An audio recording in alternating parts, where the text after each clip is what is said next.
খুলনা জেলা বিএনপির সদস্য সচিব আবু হোসেন বাবুর বাড়িতে বোমা হামলা ও গুলিবর্ষণের প্রতিবাদে তেরোখাদায় বিক্ষোভ কর্মসূচি পালন করেছে দলের নেতাকর্মীরা। বুধবার এই হামলার প্রতিবাদে তেরোখাদা উপজেলা বিএনপি ও অঙ্গ সংগঠনের উদ্যোগে একটি বিক্ষোভ মিছিল ও পথসভা অনুষ্ঠিত হয়।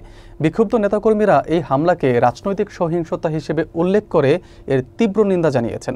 বিস্তারিত থাকছে রাসেল আহমেদের প্রতিবেদনে।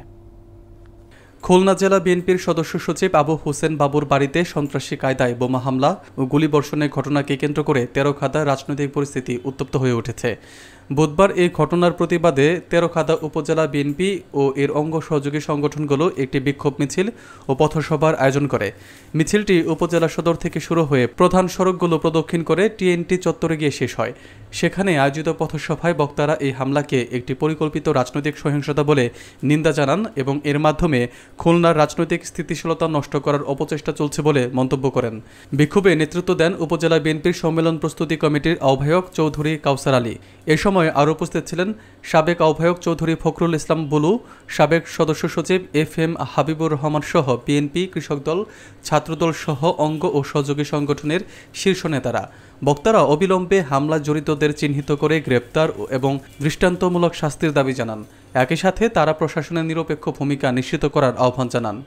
এই হামলার ঘটনায় স্থানীয় রাজনীতিতে চাঞ্চল্য সৃষ্টি হয়েছে এবং সাধারণ মানুষের মধ্যে নিরাপত্তা পরিস্থিতি নিয়ে উদ্বেগ দেখা দিয়েছে।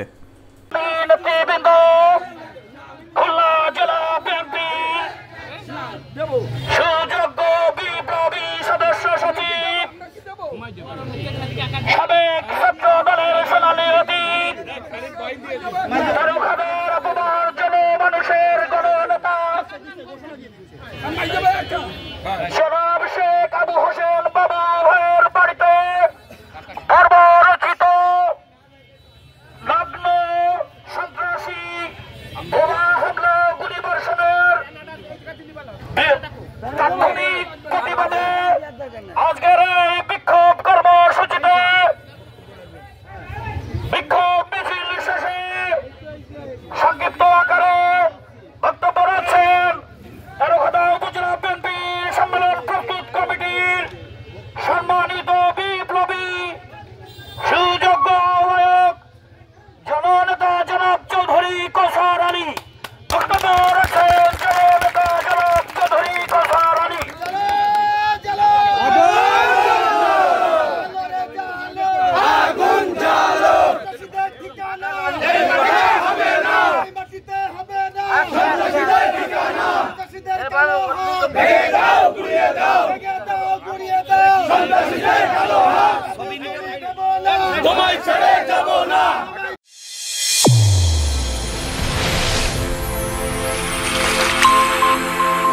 চ্যানেল A1 হৃদয়ের স্পন্দন।